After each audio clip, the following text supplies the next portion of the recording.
You're listening to Autumn on the Air, the weekly podcast that brings you conversations about the impact of research commercialization and the people who make it happen. Join us for interviews with patent and licensing professionals, innovators, entrepreneurs, and tech transfer leaders on the issues and trends that matter most.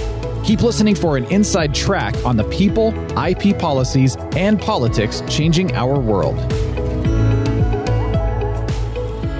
Welcome to Autumn on the Air. I'm your host, Lisa Mueller. I'm so excited for today's episode, but first, I'd like to thank this week's sponsor, Wellspring. Wellspring is a leading provider of innovation ops software for research institutions and corporate clients worldwide. Every day, more than 500 organizations rely on Wellspring's tech transfer and technology scouting systems to support their work. Learn more about Wellspring's products by visiting their website at www.wellspring.com. Joining us today is Matthew Bryan from the World Intellectual Property Organization, also known as WIPO, based in Geneva, Switzerland. Matt is the director of the Patent Cooperation Treaty, also known as PCT, Legal and User Relations Division's Patent and Technology Sector. Matt received his JD from BYU Law School, and after receiving his degree, clerked for 2 years at the United States Court of Appeals for the Federal Circuit, 1 year for Judge Randall Rader, and 1 year for Judge Marion Bennett. After the Federal Circuit, Matt moved to Geneva to work for WIPO, where he's been for over the last 30 years. Welcome, Matt. I'm so excited to have you on the air. Thank you very much. Well, I'm really excited to have you here today, Matt, and to have this opportunity to talk to you in depth about the PCT. But before we get there, as I mentioned during the intro, you were a law clerk at the Federal Circuit in the U.S. for 2 years, and then you went to Geneva to work at WIPO, where you've been for the last 30 years. Can you tell us a little bit about how you ended up in Geneva and at WIPO? Yeah, thanks for the question. So at that time, WIPO happened to be looking for a young lawyer with IP experience who spoke Spanish, and which, growing up in California, I happened to speak Spanish. And so WIPO offered me a 2-year position, and it was during that first contract that I discovered that I really liked the intersection of intellectual property and international law working in the United Nations system. And I especially liked the PCT as a concrete service to private sector users. It was somewhat out of the political fray that some international IP issues experience. And especially, I enjoyed being able to interface with those users directly, doing lots of teaching and training and promotion of the system back in that period. And it also seemed to me that there was a lot of potential to help the PCT system improve, to modify the operation of the system to make it work better, and to try as much as possible to take users' views into account, as well as try to improve the information resources that we provide to users and the ones that we use internally in our work. Now, Matt, you're part of the PCT Legal and User Relations Division. Can you tell us more about what this division is and what it's currently working on? Sure. So we do lots of things within the division, but perhaps just as a first high-level response, we are responsible for many of the legal-related functions that are associated with the PCT, as well as managing many of the contact points that we have with actual users of the system, providing training, the information resources directly to the user community, as well as maintaining relations with the users and the user groups around the world. So I would imagine, Matt, given all that your division is doing, that you must have a pretty sizable team. Can you tell us a little bit about the number of people on your team and their makeup? Sure. So we have almost 30 staff in my division. 8 or 9 of them are lawyers. They're organized into 2 different sections. We have a broad mix of backgrounds and nationalities. Just off the top of my head, we have nationals from Germany, China, Japan, Republic of Korea, the United States, the United Kingdom, Colombia, France, Italy, Russian Federation, Australia, Canada, Morocco, a very diverse group. And among them, we have a number of former substantive examiners from various patent offices around the world. 2 of them have PhDs and several with master's degrees. A number of them came to us also from the PCT operations area internally at WIPO, having learned, the PCT business as formality examiners over many years. And so they brought all that experience over to our side as well. Yeah, that is a very diverse team. It's interesting how diverse it is, in fact. How do you go about recruiting those individuals? Do you just look in various patent offices around the world? How does that work? It's a pretty open process. We post, we're required through the UN to post the job vacancies openly. But then, of course, when we ask for certain specific things like knowledge of patents or knowledge of the PCT and specific language capabilities in some cases, then you can see how it would self-select to people that really have that experience. And very, very often it's someone within a patent office who would have that kind of background or exposure to detailed aspects of the PCT. But also people from industry, people from outside apply and get positions. So we cast a wide net, and we just want to get the most qualified colleagues, keeping in mind that we need to look like the UN. It needs to be diverse. And in some cases, we really absolutely need various languages so that we can do the outreach and the training that we need to do around the world in a more straightforward fashion. Colleagues giving presentations and doing training in their own native language to those people in the country. Now, the PCT process has evolved tremendously during the 30 years you've been with WIPO. And for example, I remember in the early 90s when I started practicing, e-filing was non-existent. So everything had to go in via paper or fax. And the PCT forms looked very, very different than they do now. So can you talk a little bit about the evolution of your division over time and what that's meant for PCT applicants? Thank you. Yeah, I remember those early days too, when everything was paper and the forms that we had to create with the check boxes for each country. I remember we double, triple checked. We had attorneys would double check one another to make sure you didn't mischeck a box. It was really, it was kind of stressful at times filing PCT applications. It was stressful. And we had some complicated questions when someone meant Austria, but clicked Australia. Yes. That we had to help them with. Yeah. And on e-filing, I remember sitting in a windowless office at the USPTO in 1993, where we sketched out the first kind of rubric of what an e-filing system for PCT would look like with colleagues at the USPTO. Yeah, we've come a long way. When I first arrived at WIPO and I joined then what was the PCT legal division at the time, there were 7 professional staff in that division. And we handled everything, all the legal, all the training, the user relations, the informational tasks, all the member state focused work, such as manning the various PCT bodies that meet, the member state documents we had to draft, acting as the secretariat for those meetings.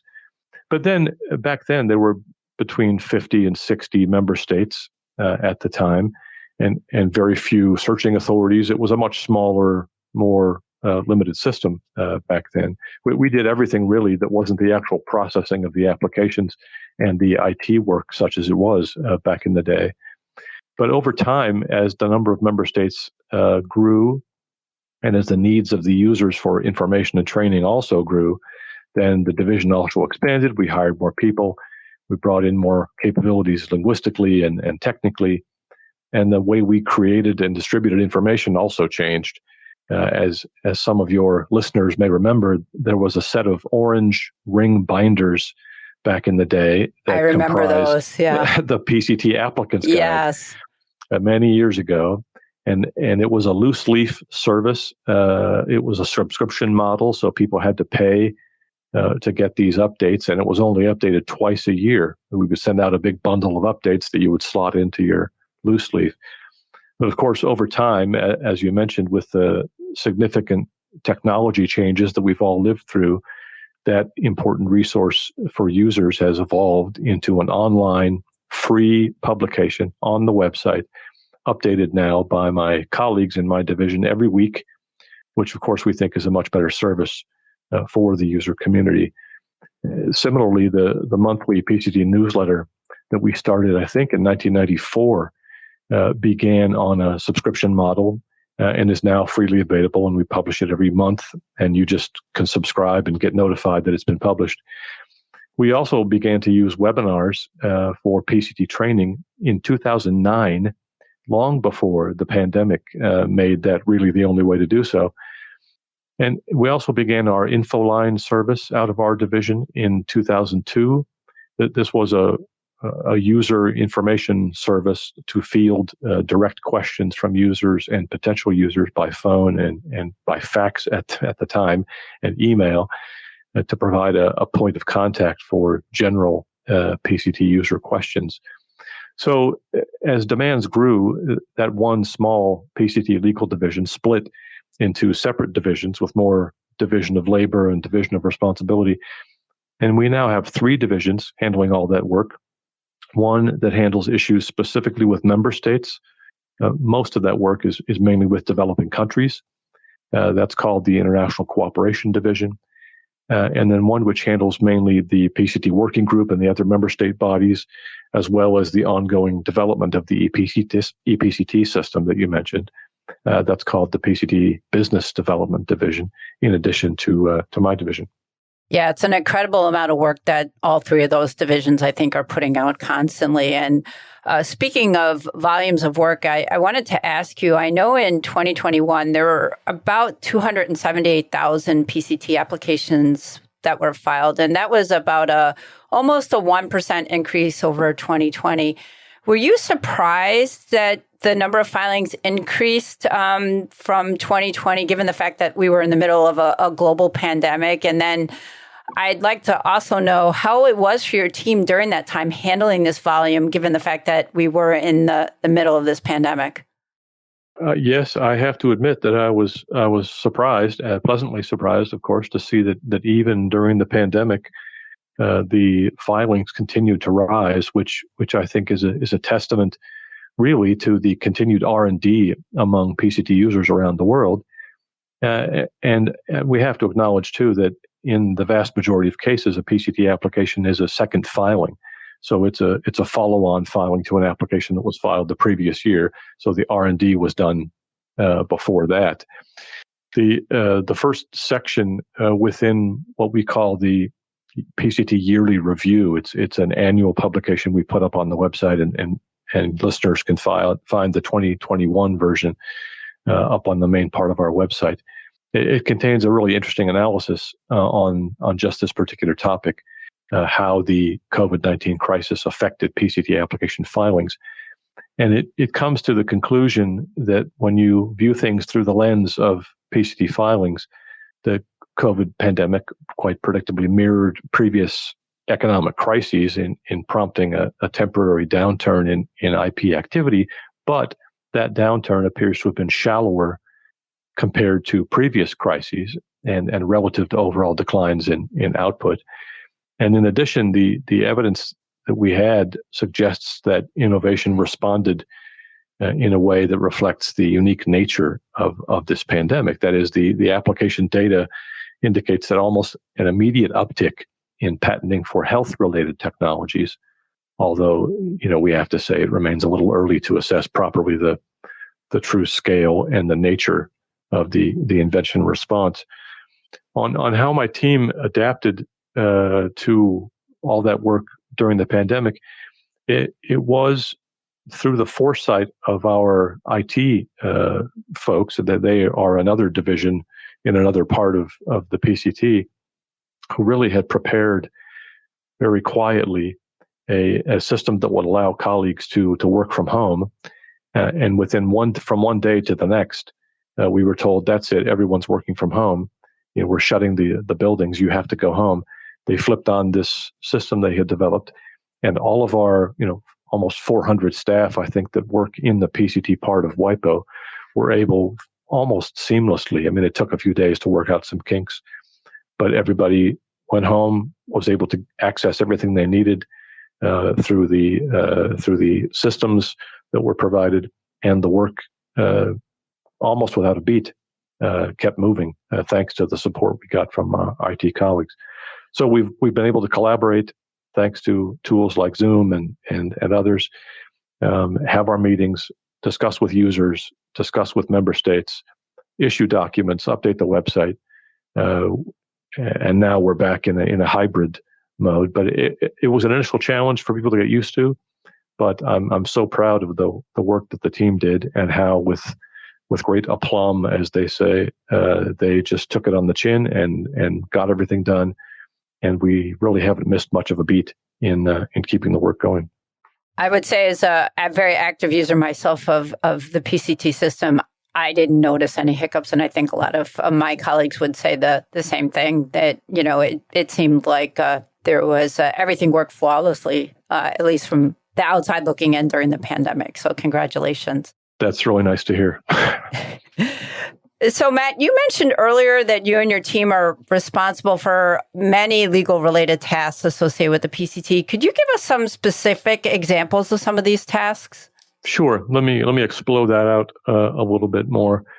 So, you know that the PCT regulations, the subsidiary legal text, are amended quite frequently, and it's almost every year. Yes. In the 30 years I've been there, that they're amended.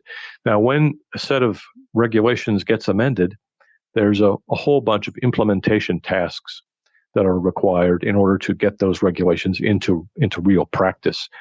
And so one big set of tasks that my colleagues do is the implementing those changes into the legal and procedural framework once they've been agreed by the member states in the PCT Assembly.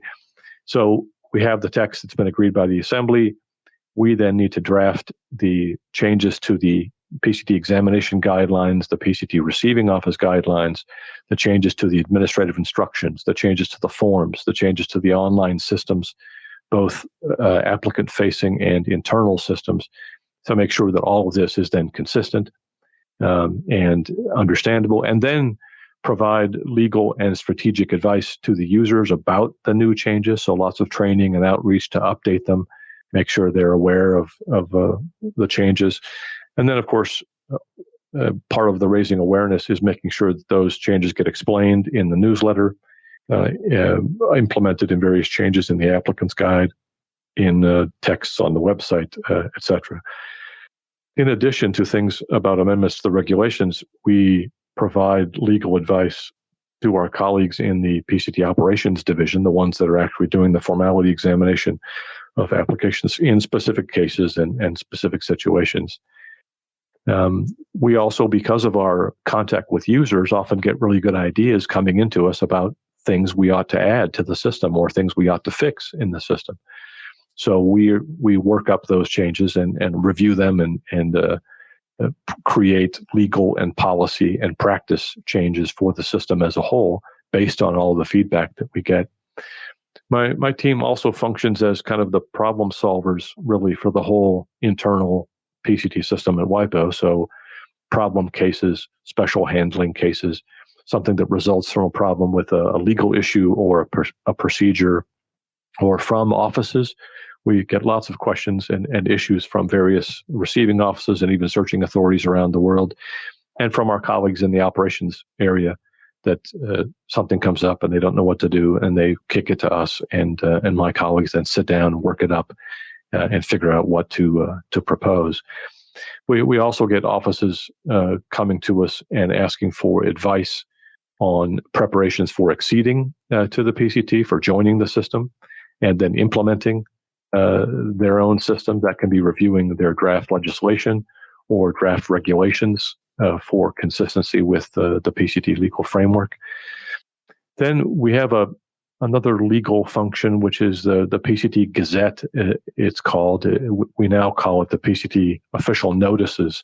It's our official publication organ, and it functions as the Gazette itself exists, but in different places, in different parts.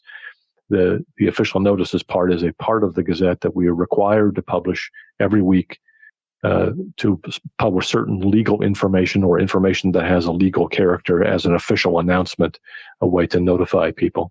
So that's a constant, weekly task. And then there's the maintaining and publishing of the legal and the legal related texts. So the treaty, the regulations, the administrative instructions, the forms, the guidelines, the agreements, all in as many languages as we possibly can. And the goal is always, because there are 10 PCT publication languages, the goal is to try to make sure that we have the treaty and the regulations and all those other texts in 10 publication languages. And that itself provides a challenge, just getting the translations and keeping them up to date, making sure they're consistent, reviewing them, consulting on them with various member states and offices. So those are some of the tasks, the legal related tasks that we undertake. Now, one of those legal related tasks that I wanted to ask you about is you mentioned that your division provides not only legal, but sometimes strategic advice to PCT users. So I'm curious, as like I mentioned before, a frequent user of the PCT system, how does that work? Can someone just email WIPO and ask for assistance if they have a specific legal or strategic question, or they're better off going to their local receiving office? How exactly does that work? Yeah, great question. They certainly can go to their national office, and we have good colleagues and good friends all over the world in the various national offices who know a great deal, certainly, about the PCT, and some of which offer services, to provide information and answers to PCT users.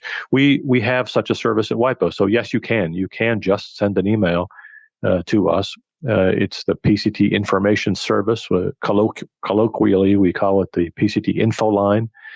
That's you can reach them at pct.infoline@wipo.int. That's their email address. And either they will answer the question themselves immediately, the colleagues who work on the info line all day, every day, or they will forward it on to one of our colleagues in our division. And that's how we provide regular PCT legal and strategic and procedural advice. Or you can also call the info line. The contact details and the phone numbers and all that are on our website between 9 a.m. and 6 p.m. Geneva time. And they will either answer the question right there on the phone for you, or they will put you through to a colleague who can help you. We keep statistics about all this just to measure what we're able to provide in terms of a service. And for the emails, at least, something in the neighborhood of 95% of the emails which are within our competence in the info line are responded to within 24 hours. That's impressive. So we're proud of the service, and most of the time, I have to say, that's for the phone calls. Most of that's right there on the phone. But we really, I shouldn't say this quite this way, but we pride ourselves, I guess, in being able to have humans, on the phone and answer a question immediately if that's what the user needs, or to give you a more fleshed out answer in an email that you'll get within 24 hours of sending it. So we try to keep that up, and I really appreciate all the colleagues who provide a really dedicated, high quality service in that respect. Now, you also, as you mentioned before, you and your division provides a lot of user relations, outreach, and information services. Can you tell us about some of those programs that you provide? And I know there are a lot of them. Sure. So PCT training, that's something that's within our mandate, our competency. We give seminars, and by that I mean, not just a presentation or a webinar. Since my first time at WIPO back in the day, the stock in trade was kind of a 2-day full-on PCT seminar. So 2 8-hour days in a room, slogging through every detail of how the PCT system works. I did those. We still give, yeah, you did those. I did those. I've given many of those. Yeah, I'm sure you all have. over the world in all sorts of languages and all sorts of countries. So lots of those, in-person training. Of course, that was the only model back in the day that we had. And then we've transitioned, of course, as I mentioned, to webinars, to online. We train users, we train potential users, we train offices. We like to just say that we offer training, on demand. If a company wants a PCT presentation or training package, if a law firm wants it, if a university wants it, that's great to know. All you have to do is ask. We're happy to provide any kind of training. And if somebody wants a specific kind of training, they want just training on international preliminary examination, the Chapter 2 phase, great. We can connect you up with one of our colleagues, and they can go into depth about all that.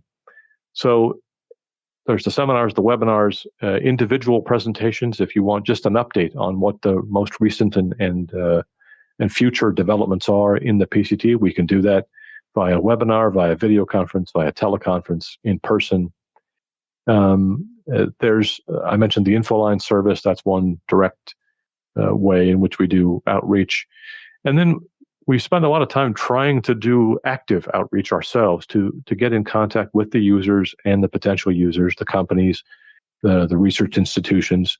If we're someplace for some reason, we try to look around us and see who are the users in that area that we can talk with. Because we've found over the years, it's really important that we keep the existing users aware of and up to date on these recent and future developments, and also that we get feedback from them into the process so that we can further develop and improve the PCT system. We use some surveys. Every 2 years or so, we do a big comprehensive survey. We also try to attend significant gatherings of PCT user companies and their representatives in some of the largest user countries and regions around the world, because that provides us with an efficient way to carry out those updates and also to get that feedback. And just as one example, I was last week at the IPO annual meeting in Los Angeles. And in 2 weeks, I think it's 2 weeks, I will be at the meeting of the Asian Patent Attorneys Association in Busan, Republic of Korea. We try to take advantage of these big gatherings to sit down with the users, update as many of them as we can at one place, and then get their feedback. And then we're always trying to promote greater awareness of the PCT to audiences of non-IP professionals at WIPO or elsewhere throughout the world. And we've greatly appreciated our long-standing collaboration with Autumn to be able to attend the annual meeting and give presentations there so that Autumn members can get updated on PCT.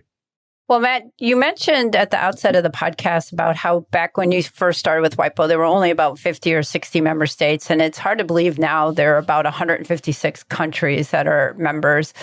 How does it work when you're recruiting new members? Do countries reach out to WIPO looking to join, or does WIPO reach out to them? How exactly does that work?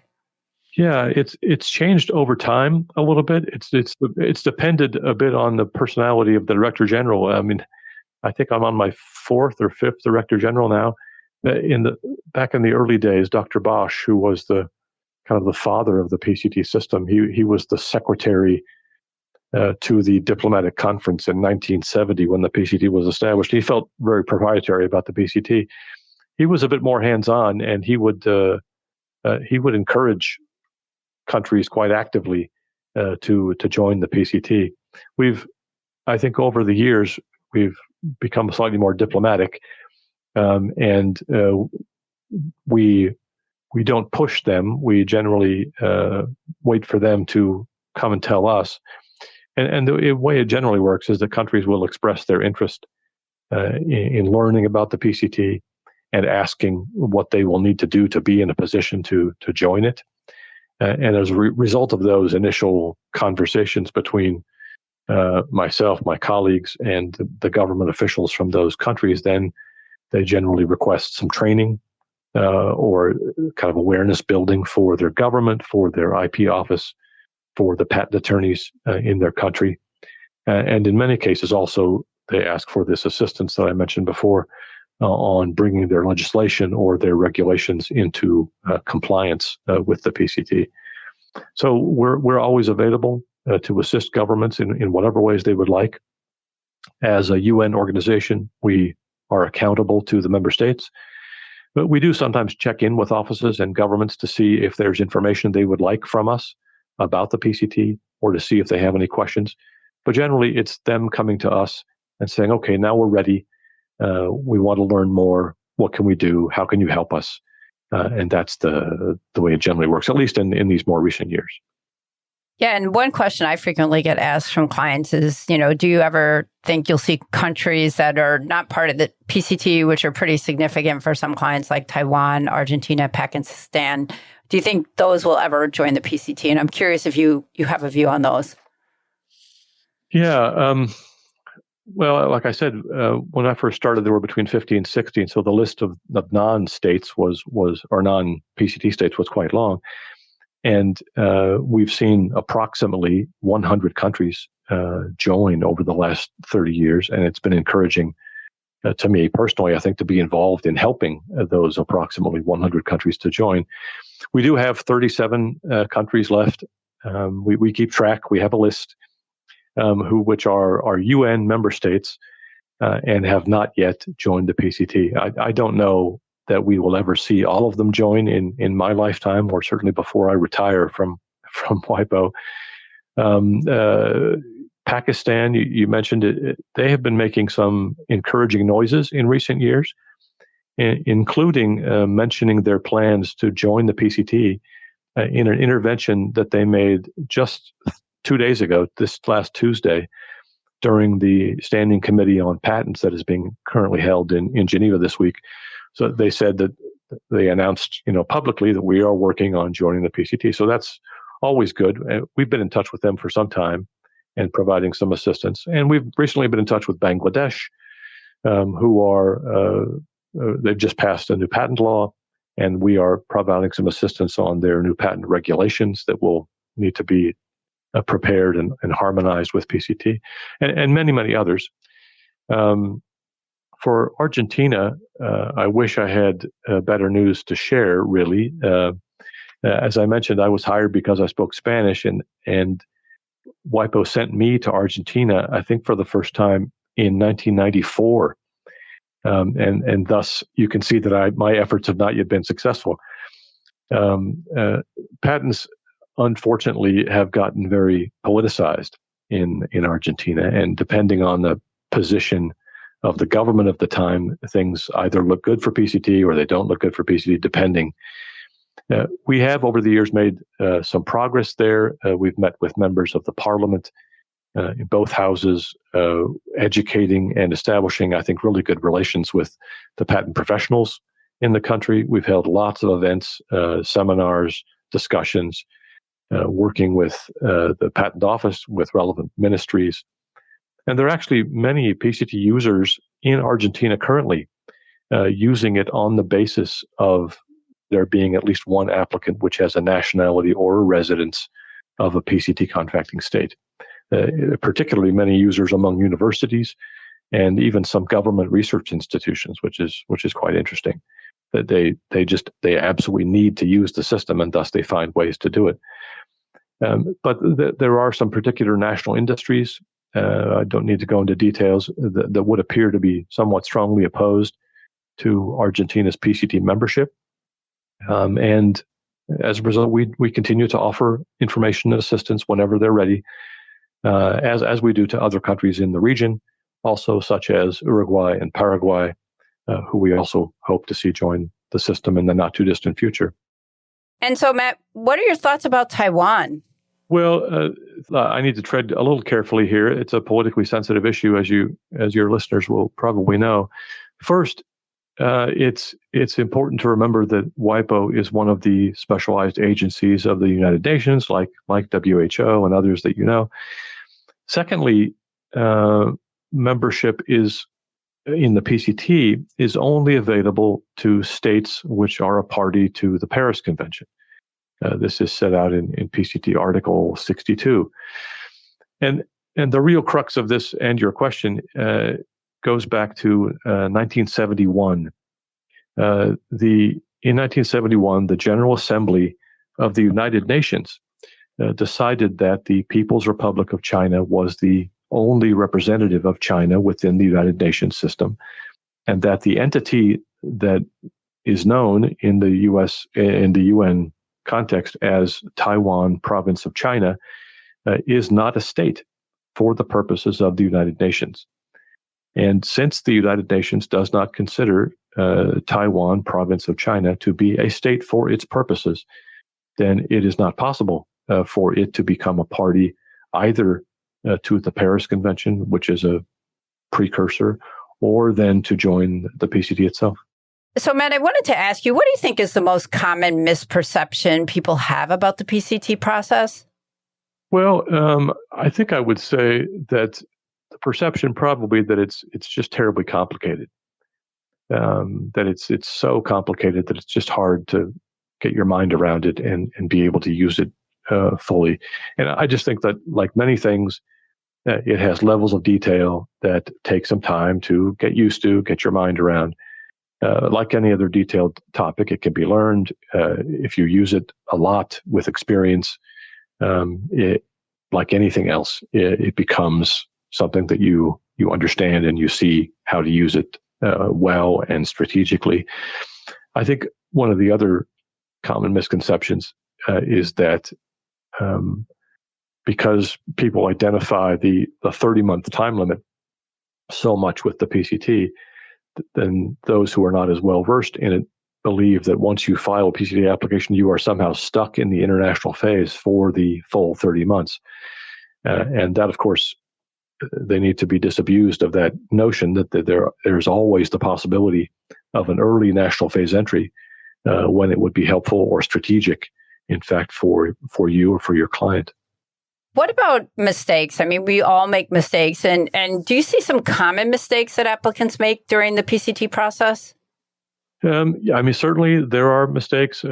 It's been a lot fewer over the years. I think a general reduction in making mistakes. I think some of that's been helped by technology and by the systems we provide, like ePCT. But sure, I mean, some of those that you can't, wink out of existence are the missing time limits. Whether that's to submit a priority document or correct a priority claim or even enter the national phase. While there are, in a number of those cases, there are mechanisms that we've added to the PCT system over the years to provide for excuse of delay in those situations. Users, of course, should never rely on those provisions and should never intentionally miss a time limit. We know it happens. Always make some serious efforts to comply with the established timeframes. But of course, we know that there are omissions and things happen. Another common mistake is probably addressing PCT communication to the wrong office or authority. So the application, you get your search report, you want to make Article 19 amendments, and you think, well, I need to submit these to the ISA. Well, no, those actually go to the International Bureau, to us here in Geneva, or you realize or your client requests that you withdraw the application, or that you need to record a change to the indications of the applicant or the inventors, and you send those, either the notice of withdrawal or the Rule 92 bis request, to the receiving office, for example. And in theory, you can do that. We've even been, unfortunately, unable to get the member states to allow us to change the rules to foreclose that. You can do so, but it's a real risk to do so. It's a mistake, in fact, to do so, because if there's a delay in the receiving office, then turning around and forwarding it on to us. In the meantime, for example, if we've published the application and you've submitted a notice of withdrawal, that could be a bad situation for the applicant. So it's a mistake to send it to someone other than the authority that you need to send it to. And withdrawals, we plead with everyone to send those directly to us, or to do it in ePCT, which is even better, using the action provided in ePCT, so that publication is blocked. And then probably the last one I'd mention is just basic typographical errors in priority claims. Juxtaposing digits in the date or in the priority application number. We still see, unfortunately, too many of those, and then that they cause problems for the applicant. And Matt, what suggestions or tips would you have for how people can maximize their benefits during the PCT process? Well, as I just alluded, I think the first one I would say would be use the ePCT platform, the ePCT system. It really is now, I think, what we would qualify as a best practice. And there again, we're happy to provide training and support on it. If anyone is getting used to it or they have questions, we have some excellent colleagues who are real experts and who've created the system, in fact, and they can be very helpful in guiding users and how to make the most of it. Other suggestion, and maybe this is too obvious to too many of your listeners, but use a competent patent attorney to advise you and represent you and prepare your application. We do deal with a lot of pro se applicants, people who are trying to navigate the system on their own. They don't want to pay for a patent attorney, and unfortunately often get wound up in very difficult issues because they haven't been represented by someone who understands all the issues. Carefully review the contents of the search report when you receive it. There are some good opportunities for you to learn from the content in many cases of what the reports indicate. I think it's a good idea always to log in to the ePCT system and review your PCT application immediately after you filed it, to try to ensure that you catch any mistakes and you can get them corrected even the same day that you filed. I think a good idea is also to assess carefully your potential choices of searching authority. You really may have more options than you think. If you consider various receiving offices, for example, that you could file with, it may give you a wider choice than just a single receiving office. Use the PPH system, the Patent Prosecution Highway, or consider using it, which can save time and money in the national phase.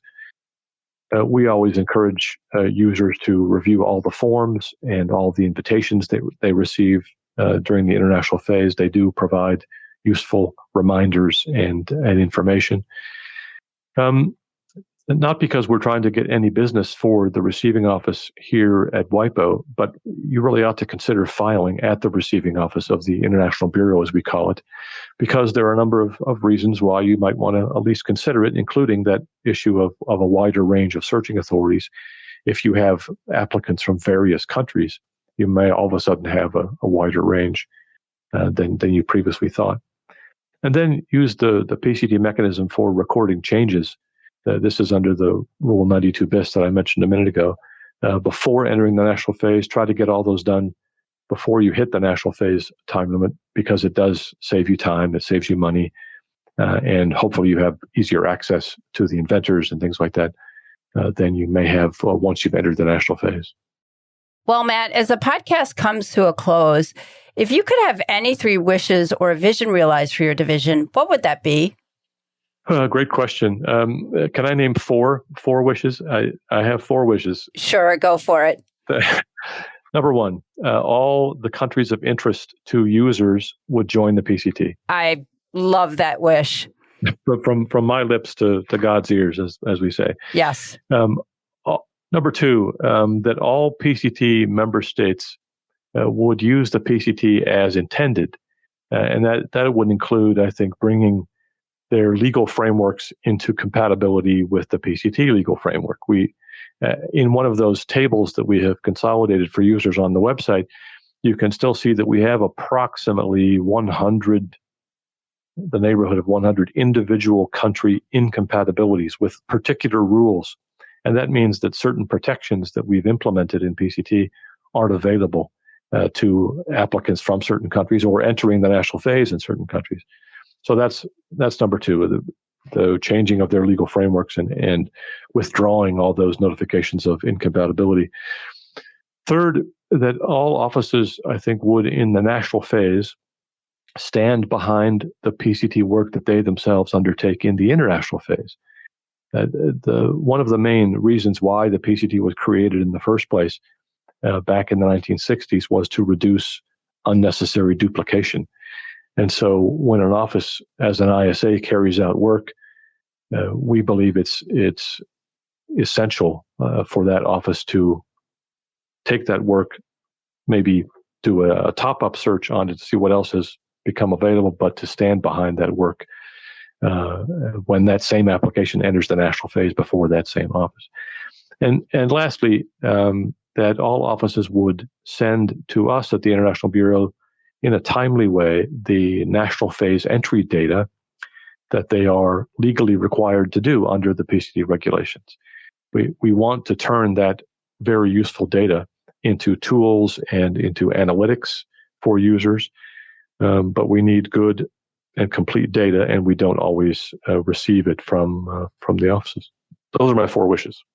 Well, that was a really great way to end this episode. Matt, thank you so much for joining us on the air.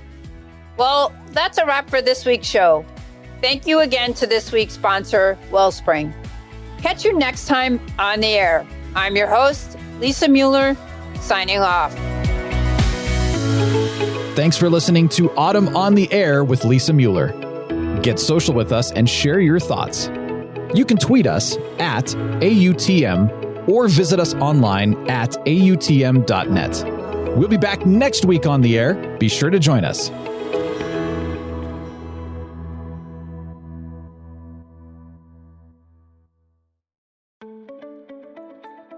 New to tech transfer or a seasoned pro? Autumn is the global member organization for tech transfer and is here to help you get connected, get smart, and get ahead. Whether you work in academia, research, government, business development, corporate engagement, or startups, Autumn is dedicated to supporting you through education, advocacy, networking, and promotion. Join and you'll receive 20 free live webinars, as well as meaningful discounts on meetings and courses, insider access to a vast network of colleagues to help you through challenges, and align on new technologies and the university decision makers who license them. Membership is open for 2023. Join us.